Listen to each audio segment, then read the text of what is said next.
코로나 소식 짚어보겠습니다. 신규 확진자가 77일 만에 최저 수준으로 떨어졌습니다. 그리고 오늘부터는 실외 모든 곳에서 마스크를 착용하지 않으셔도 됩니다. 다만 60대 이상 고령층 등 고위험군이나 많은 사람이 밀집해 비말이 튈 수 있는 공간에서는 가급적 착용하는 게 좋다는 지적입니다. 임종윤 기자와 함께 자세히 짚어보겠습니다.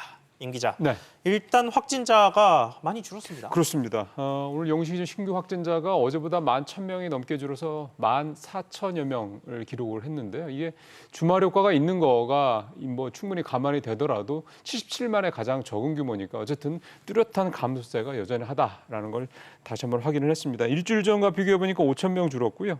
2주 전과 비교해서는 22,000명이 줄어든 상황이고요.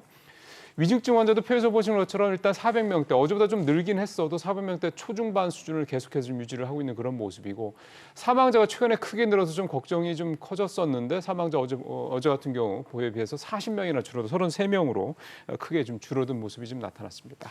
네, 그리고 마스크 착용 의무 해제, 이게 지난주에 참 관심이 네. 많았는데 오늘부터 적용이죠? 그렇습니다. 적용이 이제 바로 오늘부터 되고요. 이제 집회든 행사든 뭐가 됐든 간에 실내가 아닌 실외 모든 곳에서 이제 마스크를 착용하는 의무가 해제가 됐습니다. 다만 이제 코로나19 의심 증상이 있으신 분들, 또 고령층이나 미접종자 등 이른바 고위험군들, 그리고 좀 화면에서 보십니다. 이렇게 많은 사람들이 밀집한 상황에서 함성이나 이런 것들이 좀 많이 나와서 이제 침이 많이 튀길 수 있는, 즉 비말이 많이 발생할 수 있는 곳, 이런 곳에서는 가급적인 마스크를 착용하는 게 좋다, 이렇게 정부가 공고를 좀 하고 있고요. 예. 지난달에 한국 리서치 설문조사 결과를 보니까요, 실외 마스크 의무가 해제가 되더라도 우리 국민들 64%는 여전히 마스크를 착용하겠다, 이런 의사를 갖고 있었고, 실내는 뭐 보시는 것처럼 70% 이상이 계속해서 마스크를 착용하겠다. 물론 실내 마스크는 아직은 의무사항이긴 합니다만 이런 생각들을 우리 국민들이 갖고 계셨습니다.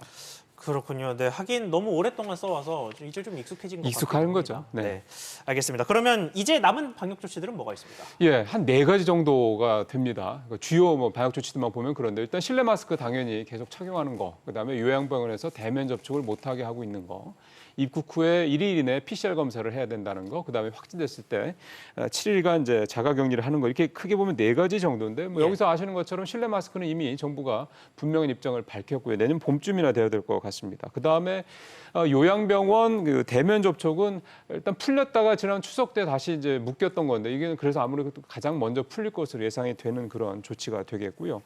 그다음에 이제 7일 동안 격리를 하는 거, 또 해외 입국하고 난 다음에 하루 안에 PCR 검사를 해야 되는 거, 이거는 아직 정부가 뭐 대략 언제쯤 풀겠다라든가 이런 식의 뚜렷한 입장이 나온 게는 없는 그런 상황입니다. 근데 유행 규모가 앞서 말씀드린 대로 계속해서 줄어들고 있고, 위중증 환자나 사망자도 뚜렷한 감소세가 앞으로도 계속이 된다면 나머지 2개의 조치도 정부의 추가 조치가 나올 것으로 예상이 되는 그런 조치들입니다. 알겠습니다. 임 기자 잘 들었습니다.